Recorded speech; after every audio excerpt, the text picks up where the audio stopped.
My wife insisted on family game night with her parents. During 2 truths and a lie, she laughed and said, "I married him for stability, not love." I smiled and said, "Good one." Then I played my turn. "I found a text with your ex. I've already filed. The house is in my name." Her family went silent when they realized which one was the lie. Original post. I, 36 male, have been married to my wife for 7 years. We met through mutual friends at a wedding, dated for 2 years, got married, and I thought we were building something real. Bought a house 4 years ago.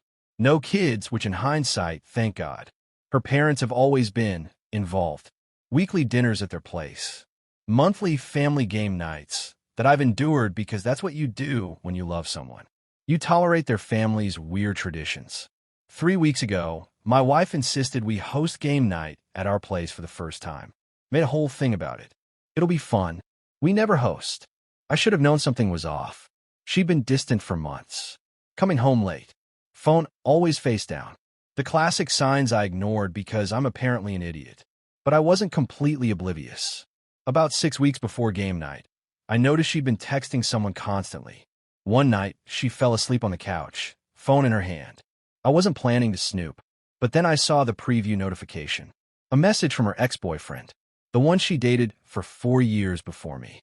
The one she swore was ancient history. The preview said, "Can't wait to see you Thursday. Miss you already." I didn't wake her up. Didn't confront her. I just went cold inside. Took photos of her phone screen with mine. Then I went to bed and pretended to be asleep when she crawled in at 2 a.m. Over the next few weeks, I gathered more. Wasn't hard. She got sloppy. Found their conversation thread when she left her phone unlocked in the kitchen. Months of messages. They'd reconnected at some alumni event back in February. Started as catching up. Became I miss what we had. Became Thursday at the usual place. The usual place. Like they had a routine. I consulted a lawyer quietly. Learned some hard truths. We live in an equitable distribution state, which means divorce would split assets fairly, but not necessarily 50-50ths. The house, though, bought with my inheritance from my grandmother, well before we got married. Titled solely in my name. My lawyer confirmed, it's mine, not marital property. I filed the papers 2 days before game night. Didn't tell anyone. Just prepared. So there we were. Saturday night. Her parents settled into our living room with wine and that smug satisfaction they always carried. Her mother has never liked me. Thinks her daughter settled. Her father just goes along with whatever his wife says. We played some trivia first. Then her mother suggested 2 truths and a lie. Classic icebreaker game. Everyone takes turns. Her father went first. Boring stuff about his golf game.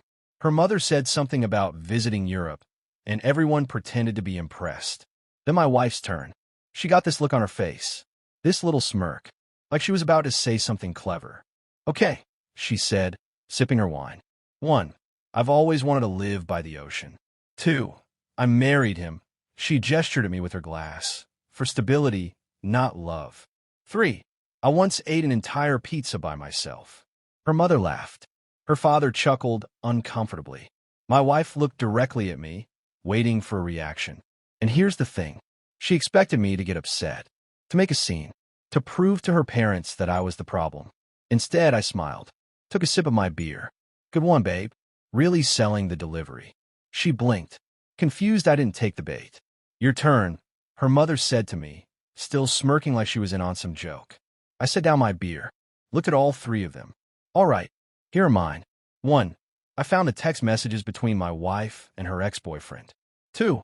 I've already filed for divorce. 3. The house is in my name alone. Silence. Complete, absolute silence. My wife's face went white. Her mother's smirk disappeared. Her father just stared at his wine glass like it might swallow him whole. That's not funny," my wife finally said. Her voice cracked. "It's 2 truths and a lie," I said calmly. "You're supposed to guess which one's the lie." Her mother stood up. "This is absurd. You're being dramatic." "Am I?" "Guess away. Which one did I make up?" My wife was shaking now. "You went through my phone? Didn't have to go through it. You left it unlocked. Repeatedly. That's a violation of my privacy." I actually laughed. Couldn't help it. Your privacy, right? The woman who's been sleeping with her ex for 4 months is worried about privacy. Her father finally spoke. Now hold on. There must be some misunderstanding. No misunderstanding. I have screenshots, dates, times, messages. Can't wait to feel you again. That kind of thing. My wife started crying. The performative kind, looking at her parents for backup. Her mother stepped in front of her like a shield. Even if any of this is true, you don't air dirty laundry like this. You discuss it privately. This is cruel. She told everyone at this table she didn't marry me for love. In my house, while actively cheating on me. But I'm the cruel one. You're twisting things. I stood up. Game night's over. You can all leave now. My wife grabbed my arm. We need to talk about this. You can't just. I can. I am. Divorce papers are already filed. You'll be served Monday. The house isn't marital property. My lawyer's already confirmed. You might want to start looking for somewhere else to live. Her mother's voice went shrill. You can't just throw her out. She's your wife. For now. Not for long. They left. All three of them. My wife crying. Her mother threatening vague legal action. Her father just looking like he wanted to disappear. I locked the door behind them, sat on my couch, and, honestly, I felt nothing. Just empty. 7 years. Gone over a stupid game. But I knew what was coming. The entitlement. The manipulation. The how dare you energy. This was just the beginning.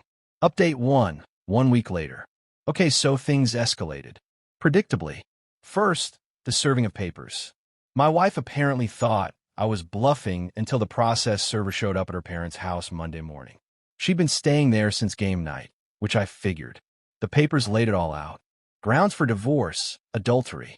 I had documentation. Screenshots, timestamps, the whole thing. My lawyer said proving the affair strengthens my position significantly, especially regarding alimony. Her reaction showed up at my door Monday evening. Pounding. Screaming. You humiliated me in front of my parents. How could you do this? I talked through the door. Didn't open it. You humiliated yourself. I just provided the audience. Let me in. This is my house too. Actually, it's not. We've been over this. I have rights. I live here. My lawyer had warned me about this. Even though she's not on the title, she'd established residency. I couldn't just lock her out without a formal eviction process or a court order. But I also didn't have to make it comfortable. Fine. Come get your stuff. I'll be in the garage. She stormed in, started grabbing things. I had already moved anything valuable or sentimental into storage. Smart thinking. While she was packing, her mother called. I made the mistake of answering. You're going to regret this, she said. No greeting. My daughter deserves half of everything. You think you could just toss her aside? She cheated on me. For months. While living in my house. That's irrelevant. Marriage is about forgiveness. Tell that to her ex. She's been forgiving since February. She hung up on me. Fine by me. The real fun came Wednesday. I got a call from my sister-in-law, my wife's younger sister. We'd always gotten along okay. Hey, I just want to give you a heads up, she said quietly. My sister is telling everyone a different story. That you were emotionally abusive. That she sought comfort elsewhere because you were cold and neglectful. She's lining up support. I appreciated the warning. Thanks for telling me. I'm not saying I believe her. I saw how she was with her phone. Something was off. But just be prepared. My mom is on the warpath. She wasn't kidding. Thursday, I got a call from a mutual friend. Apparently, my wife had been making the rounds. Coffee dates with people we knew. Painting me as the villain. The controlling husband who drove her into someone else's arms. She said you're tracking her phone, my friend told me. That you were possessive and jealous. Did she mention the part where she was actively cheating? Or the game night confession? She said you took that out of context. Out of context. I married him for stability, not love, has context that makes it better. Silence. Yeah, that's what I thought. But here's where the entitlement really cranked up. Friday morning, 8 a.m. Doorbell. I opened it to find her father standing there. Alone. Looking uncomfortable. Can we talk? He asked. I let him in. Offer coffee. He declined. Look, he started. I know my daughter made mistakes. But she's family. And we need to figure out a solution that doesn't destroy her. A solution? She can't afford a lawyer. She doesn't have savings. You control everything financially. I control my own money that I earned. She had access to her own accounts. She chose not to save. But you make more. You should help her. Even now, I stared at him. Your daughter cheated on me for 4 months. Told your entire family she never loved me. And you want me to fund her divorce lawyer? Not fund. Just be reasonable. Don't take everything. The house isn't marital property. My 401k was mostly funded before marriage. What exactly do you think she's entitled to? He didn't have an answer, just sat there looking deflated. I'll tell you what, I said. I'll be fair. I'm not trying to destroy her, but I'm also not going to bankroll a woman who betrayed me. She can figure it out. Like an adult.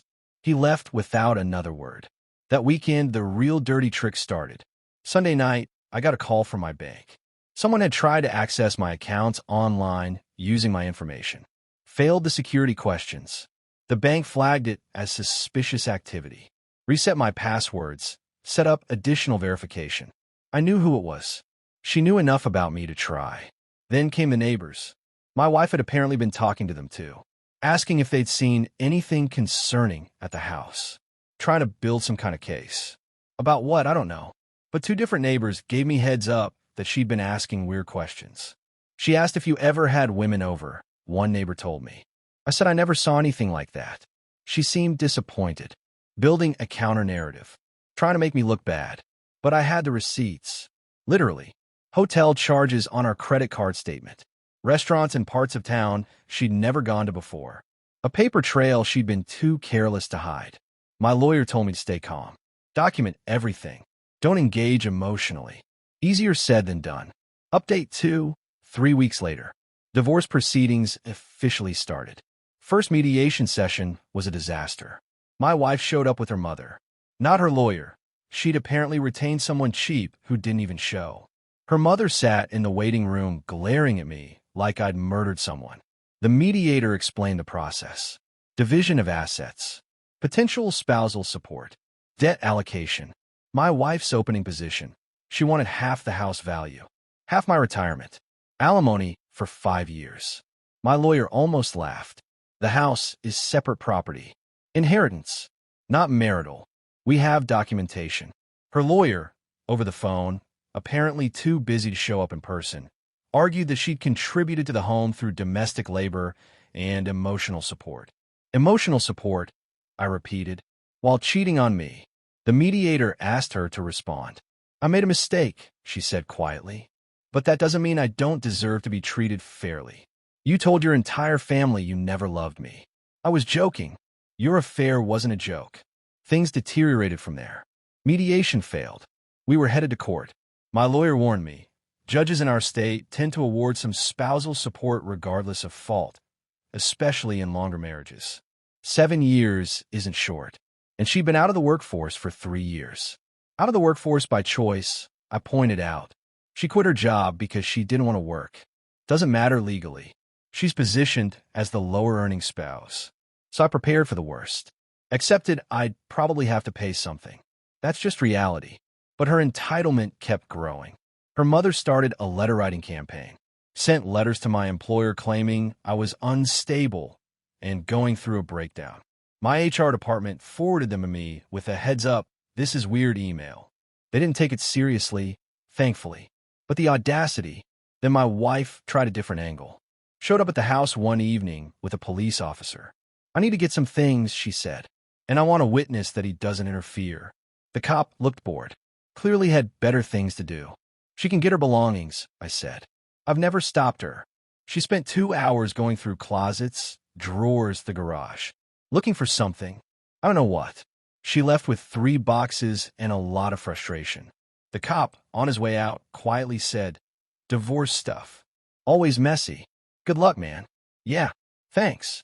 The court date came 6 weeks later. Both lawyers presented their cases. My side, she committed adultery. The house is separate property.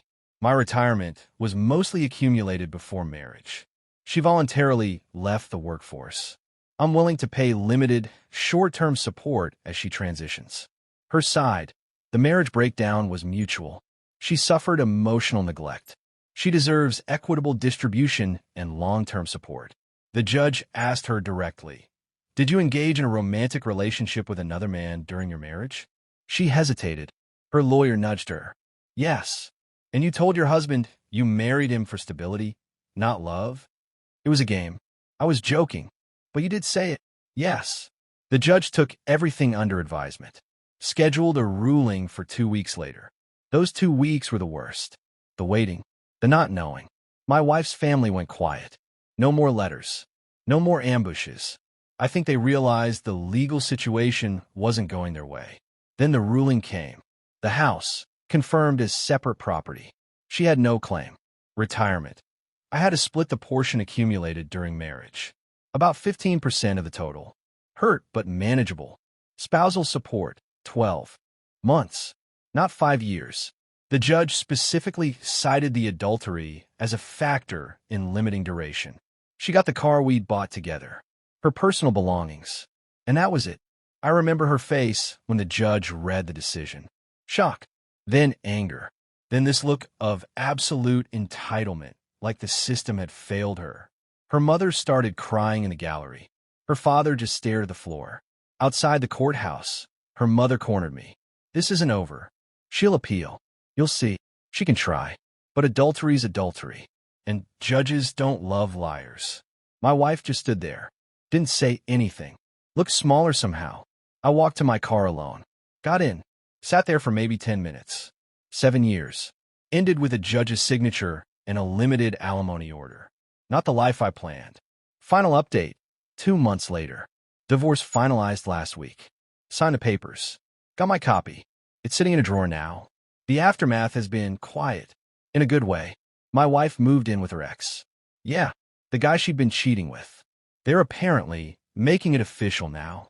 No shame. Her mother posted something on social media about being supportive of her daughter's journey. Didn't mention the affair. Didn't mention me at all. Her sister reached out one last time. Apologized for her family's behavior. Said she knew it was wrong, but couldn't say anything while it was happening. I appreciated that. Told her no hard feelings toward her specifically. The appeal her mother threatened? Never materialized. Probably couldn't afford it. Definitely couldn't win it. My lawyer did frame one thing, though. Not the divorce papers. The screenshot of her game night truth. The one where she said she married me for stability, not love. He put it on his wall of memorable cases. I told him he could have it. Financial damage report. Lost about 15% of my retirement. 12 months of alimony payments. Legal fees around $8,000. The car. Some furniture. What I kept, the house. Most of my savings. My sanity. My self-respect. Was it worth it? Exposing everything at game night? Being dramatic, as her mother said? Yeah, it was. Because here's the thing. She thought she had the upper hand. Thought she could humiliate me in front of her family, cheat on me for months, and still walk away with half my life. She miscalculated. The hardest part isn't the divorce. It's realizing the person you loved never existed. The woman I thought I married was a character she played. When she dropped the mask during that game, she showed me exactly who she was. Believed her. I started seeing a therapist. Not because I'm broken, just because 7 years is a long time to untangle. He says I'm handling it well. Appropriate anger, he called it. Not rage. Not bitterness. Just clarity about what happened and why. The house feels different now. I've been slowly making it mine again. New paint in the bedroom. Donated most of the furniture she picked out. Got a decent couch. The kind I always wanted, but she said was too bachelor pad. My brother came to visit last weekend. We grilled steaks and watched the game. Simple stuff. Felt normal for the first time in months. He asked if I regretted how it all went down. The game night reveal. The public confrontation. I thought about it. Really considered it. No, I said. She wanted to play games. I just played better. He raised his beer. Fair enough. So that's it. That's the whole story. Wife cheated. Wife confessed she never loved me as a joke. I play my hand. Won most of it. Lost some too. Life goes on. Quieter now. But mine. Thanks for reading, Internet Strangers. Time to move forward.